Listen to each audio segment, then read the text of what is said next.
They've been amazing because over the last few years I've been dealing with China a lot more, which of course causes a lot of problems from the accounts perspective when you're dealing from sterling to dollars, and actually with my European suppliers as well, you're then going into euros.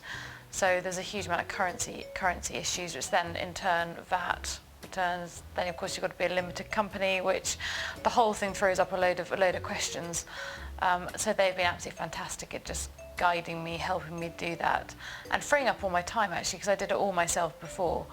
And then they've come on board and just literally, where I was working on accounts for a day and a half a week trying to figure all this complicated stuff out, they now just, I speak to them once a week for an hour and they just have the rest of it completely under control.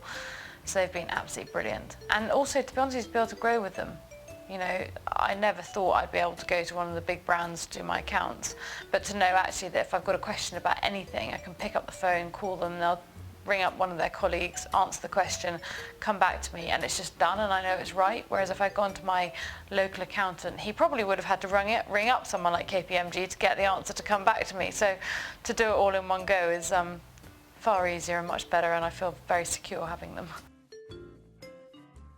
Victoria Beckham, because she has incredibly managed to completely transform herself as a person from this rather, dare I say it, controversial footballer's wife to probably one of the most sophisticated, successful fashion designers out there.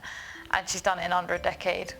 And you look at companies like Mulberry, Burberry, all these other companies who have taken years and years to build their brands and see what they are, and she's just done it. And she's also very modest. Admittedly, she's got a name behind her, but she hasn't always had the best name. From a Spice Girl to transform herself into what she is now has taken quite a lot of work. Probably harder than starting from scratch and just building up as a sophisticated fashion designer. And she's modest in that she does it with she confesses that she couldn't have done it without her team. She's had a huge amount of support to do that.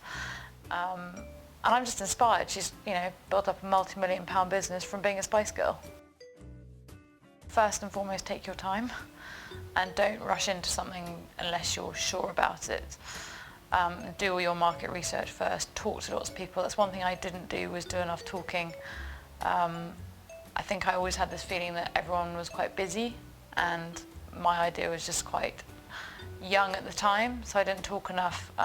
Talk to as many people as you can, get the idea out there, get their feedback just to make sure you're doing the right thing, and also, more importantly, be prepared to change.